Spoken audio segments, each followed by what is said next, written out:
Hello?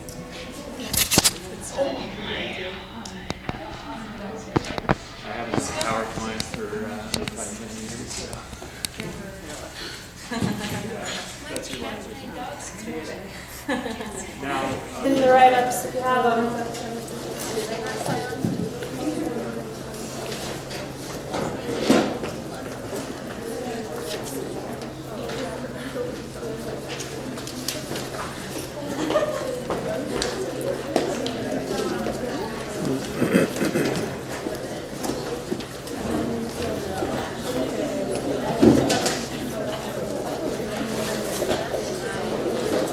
Do you want to give him an area that he should stay in?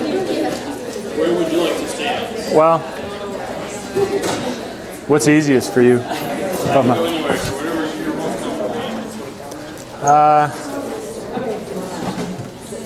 I'll just go like right here. All right. Yeah.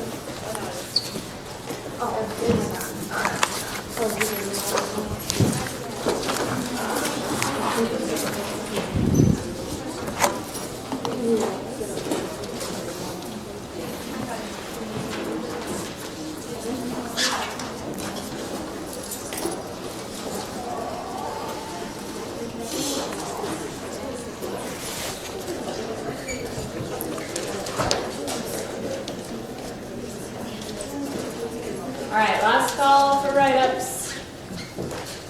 Make sure you sign the sign-up sheet as it comes around so you get your attendance points.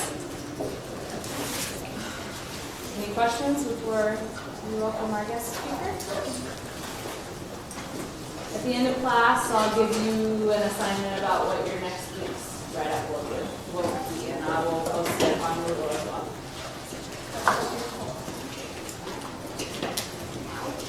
Questions? All right. Well, thanks for having me. I'm a dentist, so I'll talk about dentistry. Anyone thinking about becoming a dentist or interested in dentistry? One? Okay. So a little background about myself. Pretty similar institution that you're going to. I went to Carroll College, so a smaller school. And whatever profession you're thinking about, I think you're getting well prepared for that in a smaller school atmosphere. Going to dental school, I don't think any of my classes were much harder than the ones I had at Carroll.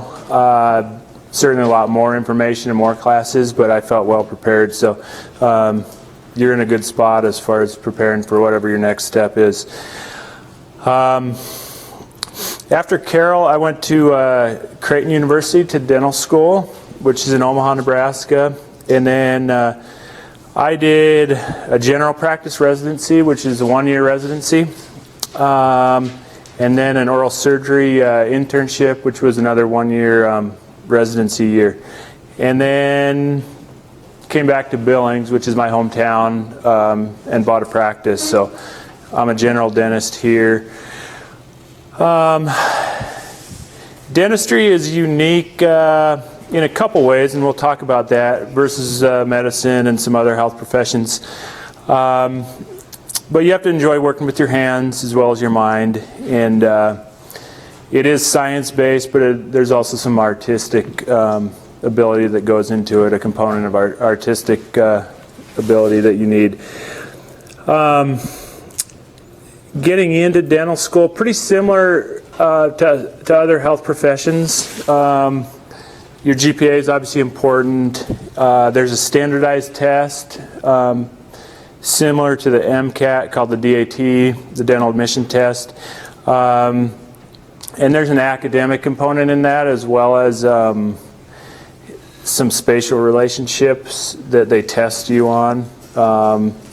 But in essence, it's mostly science-based, a science-based test. Besides that, letters of recommendation, and then an interview. So pretty similar to other health professions as far as admissions. similar to those in your interview, and when they look at your personal statement, you kind of got to sell yourself. And in doing that, I think important to be involved on campus as an undergraduate. And then observation hours, kind of in whatever health profession you're thinking about going into. Make sure you're getting lots of observation, whether it's at home in the summer or during the school year. I think 50 to 100 hours of observation is reasonable to have. That's going to do a couple things for you. It's going to, number one, let schools know that you're serious about going there or going into that profession.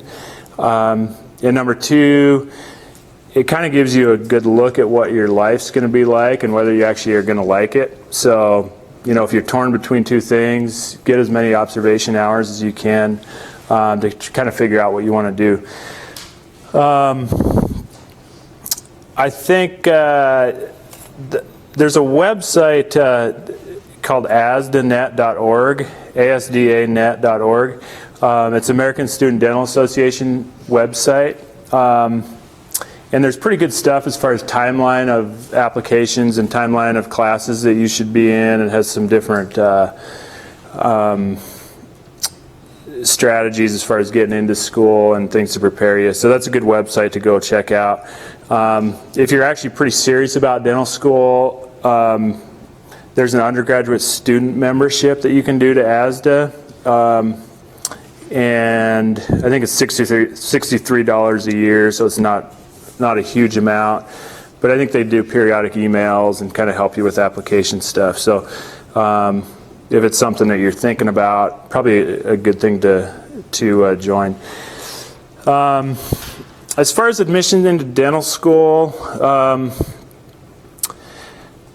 the total applicant pool, or I should say the number of graduates, has actually gone up. They've opened a couple new private dental schools. 2004, there was 4,300 graduates, a little over 4,300 graduates. 2014, a little over 5,400 graduates. So an increase of about 100 or 1,000 graduates in that 10 years, and mostly reflective of a little bit of increase in class size at dental schools and some new ones opening. The new ones that have opened are typically for-profit private schools, and so a little bit easier to get into, and cost of those is typically, I think, $80,000 to $100,000 a year, so they're a little bit more expensive than a lot of the schools. The other thing to think about as far as which schools to apply to, Montana doesn't have a state school, so typically if you're from Montana, you're going to have a little bit better luck getting into a school that's a private school, because state schools are going to tend to take their own residents, so a little bit harder to get into public university schools for an out-of-stater. If you're not from Montana, you might have a school that's in your state that you'll get decreased tuition, and it'll be a little easier to get into. So anyway, the good news is it's getting a little easier to get into as there's more slots available. With that, kind of the bad news is there's more graduates, so it's a little bit harder to get jobs than it had been in the past. It's a little bit harder to find practices to buy and that kind of thing. So one thing to think about if you're waitlisted, and that goes for other professional schools, I think, as well. If you're waitlisted, keep trying to get in, keep calling the school. I had two friends that I was in dental school with that actually got called the week before classes started because two people backed out or decided not to go. And they happened to be people from Omaha, where Creighton is. And the people at the dental school actually knew them. So I think calling and kind of letting them know that you're still wanting to go there is a good idea. And that probably goes for medical school or PT or whatever you're thinking about. The other thing, if you don't get in the first year, if that's what you want to do, keep trying to get in. I know there's a lot of masters of anatomy programs. They kind of prepare you for getting into health professions. So if you really want to do something, keep trying. Don't get discouraged if you don't get in right away. A little bit about the dental school experience. Year 1 and year 2 are mostly academic. Kind of a split between classroom and lab. So you're typically doing anatomy, physiology, histology, head and neck anatomy, dental anatomy, and then kind of getting into pathology, pharmacology, and a couple of those classes. So most of your time that first year is taken up in the classroom. The second year is mostly classroom with some more dental related labs. And then year 3 and year 4 are kind of split halfway between actual clinical experience, so actually working on patients, and then about the other half is classroom and kind of in more dental related subjects instead of science related. Most schools, you take a part 1 of your dental boards after the second year, which is mostly science based, and then a part 2 board exam after your 4th year, which is more dental related specifically. So dental school, like most health professions, is going to be pretty much all you do when you're there. Okay, so not a whole lot of opportunity to get jobs and that kind of thing. So most of your time's taken up at school, and then after that studying. Like I might have mentioned before, I didn't necessarily find the classes any harder there, but there's certainly more information, and it's kind of like having all your biology classes that you're going to take all 4 years, having them all at once in those first year and 2 years. So a lot of information, a lot of studying, but the content's kind of the same thing that you're going to get in the next couple years here. So after dental school, there's a couple of options as far as getting a job or going on to more residency training. So I'll talk a little bit about some specific dental residencies that people do. But first, we'll talk about general dentistry and some different options there. It's kind of a trend lately that more people after dental school, so after their 4 years of dental school, they're doing a 1-year general practice residency, which is just kind of honing skills and with some oversight, not as much as dental school. And I think they're a good idea. It kind of gives you a year to figure things out and look for practice to work in and that kind of thing. So in dentistry today, there's some changes as far as private practice is going. Traditionally, practices were owned by 1 or 2 dentists who worked at the practices. In other states, more so than Montana, because Montana you have to be a dentist to own a practice. There's big corporate dental offices that are opening, and so they're kind of chain places. And a lot of new graduates are going there because there's a salary, you're going to get paid. And so with the amount of student debt that people have, it's kind of a trend. I think about 30% of graduates end up working in corporate dentistry for at least a couple years. I would say most people don't spend their career doing that. Long term, the pay is probably not as good in a corporate setting. Like I said, you're typically in a salary that's kind of commission based, and there's kind of a cap on what you're going to make in general versus if you own your own practice. Kind of the negative of corporate dentistry is Patients are somewhat treated as a commodity, or can be. Typically, those offices kind of have production goals that you're trying to get to every day. And so there's the potential for overtreatment in some of those places. So at any rate, kind of two different ways as far as traditional owning your practice and then versus working in corporate dentistry. And both, corporate dentistry, the positive of that is you're not owning a business, and you're kind of working 8 to 5, and you take some of the hassles away. There's 9 dental specialties that are sanctioned by the American Dental Association. I'll go through them. You're probably familiar with most of them. Public health is one. Typically, it's probably not going to help you in treating patients if you do public health specialty. Typically, you're probably going to be working at a dental school if you get a public health specialty, or potentially in policy making. Prosthodontics is another dental specialty. There's not a whole lot of them around. They're kind of doing more complex cases. It's a 2 to 3 year residency after dental school.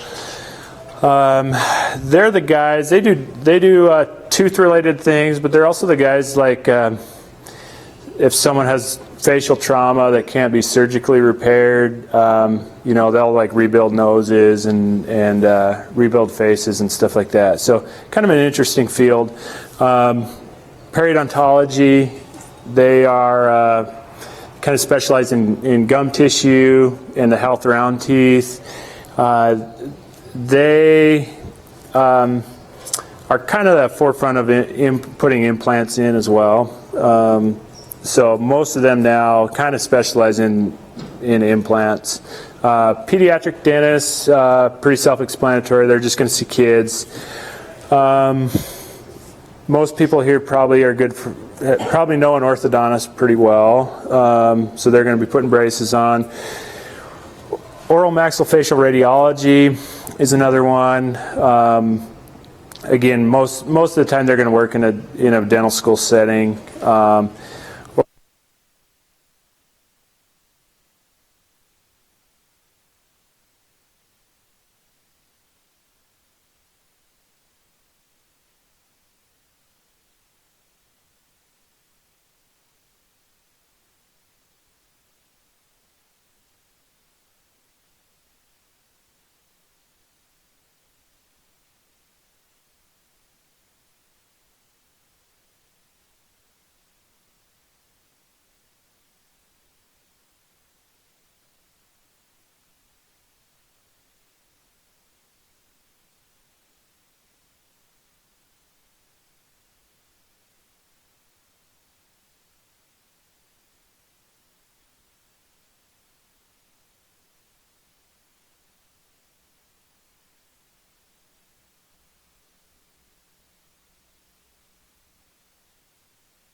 In doing specialties in dentistry, kind of similar to undergrad. The earlier you start, as far as doing externships in those specialized areas, the better. The more experience you get in it. So, the other options after graduation, of course, teaching, research, public health, military, and then there's some dentists that work in private industry doing research and those kind of things. So, actually,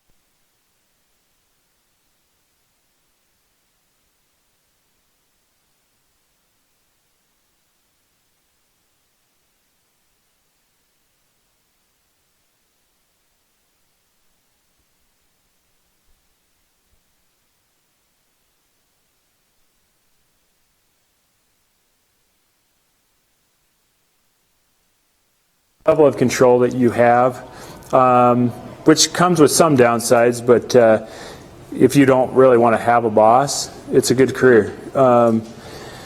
You have to enjoy the work, There is variety in dentistry. The majority of the things you do are pretty similar every day, but each patient is different. And there's certainly opportunity with continuing education that you're not simply doing fillings and crowns and that's it.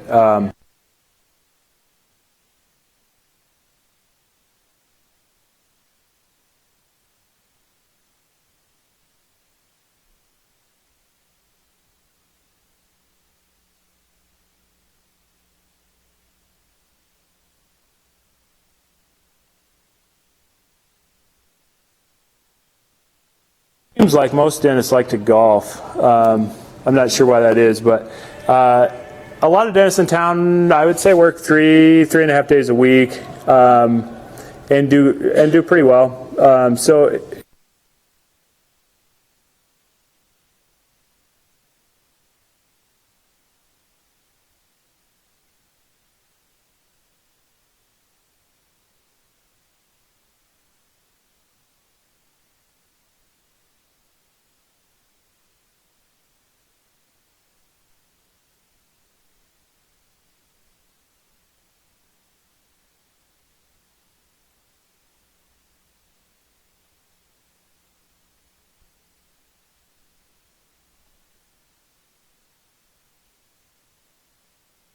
it can get a little tiring. While patients certainly make the job worthwhile, there are patients that expectations are